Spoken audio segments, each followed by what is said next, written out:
Rafa, és cert que estem en una de les places més canalles, podríem dir, de Barcelona? Doncs sí, Nerea, és una de les places més canalles que hi ha a Barcelona. Pensa en tot l'entorn que hi som, aquí al costat de la Rambla, al costat del Raval, antigament anomenat el barri Xino. Hi havia tradició, sobretot a la dècada dels 80, que aquí s'hi reunissin els joves i sobretot per consumir substàncies una miqueta per fer petits viatges més enllà, tipus LSD, i d'aquí del viatge en anglès, trip, trippy, per això també se la coneixia popularment la plaça del Trippy. Conta'm, perquè no sempre ha sigut anomenada plaça George Orwell. No, això és dels anys 90 i és curiós perquè George Orwell va ser un escriptor que va estar aquí a la ciutat de Barcelona durant la Guerra Civil, dintre d'allò dels estrangers que van donar suport a la República, de les brigades internacionals, i va escriure un llibre que jo crec que tots els que ens agrada la comunicació, la literatura, parla del gran germà, aquesta mena de persona o càmera que ens està controlant contínuament.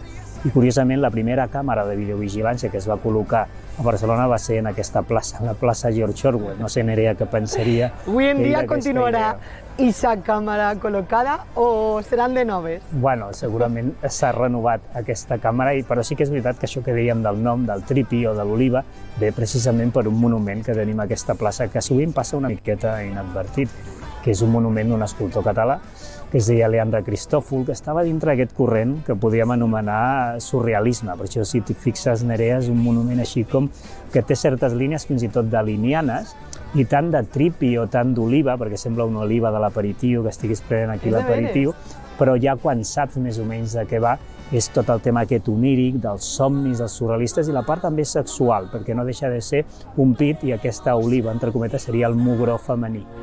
Sacando un pecho fuera el puro estilo de la Croix. Quina connexió tenen la plaça George Orwell amb el carrer Avinyó?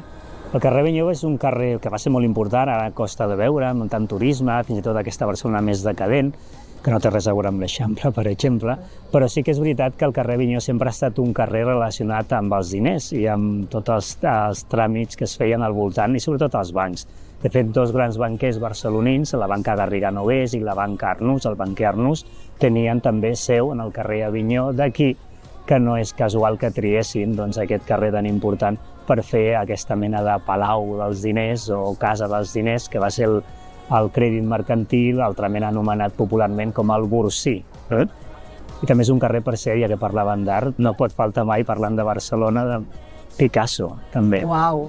Perquè hi ha un quadre molt important que diuen que va ser com un abans i un després en la història de l'art, que és Les Demoiselles d'Avinyó, les senyoretes d'Avinyó, que es va pintar cap al 1907 aproximadament, i va ser tota una revolució en el món de l'art. Va ser el tret de sortida del cubisme, però fixa't, Nerea, que aquestes noies que surten són prostitutes, que hi havia en un prostíbul del carrer Avinyó, al número 44.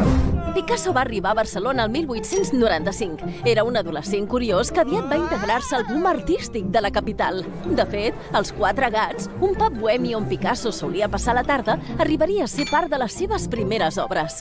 Durant els 9 anys que va viure a Barcelona, el jove Pablo va esdevenir un artista professional. Va arribar a tenir diferents estudis d'art al barri més antic de la ciutat, el barri gòtic, i encara que finalment es va traslladar a París, va mantenir la seva inclinació per Barcelona per a la resta de la seva vida, la qual cosa es reflecteix en diverses de les seves obres, inspirades en els mateixos carrers per on avui la gent camina. Quins llocs em recomanaries per aturar-me en aquest carrer Avinyó?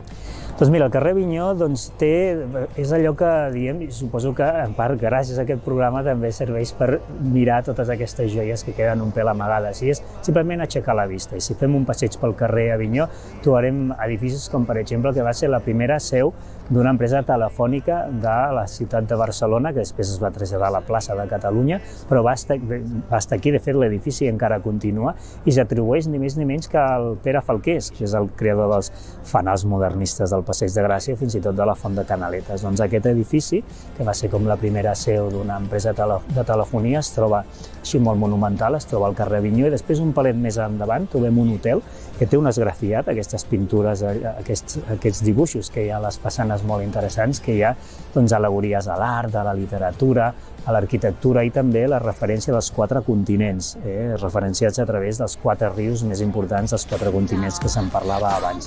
I el número Avinyó, el Borsí, evidentment, aquest antic crèdit mercantil, i el número 44, doncs, per curiositat, els més curiosos, doncs, on hi havia aquest prostíbul, es deia Cala Mercè, que és on hi anava aquest jove Pablo Picasso.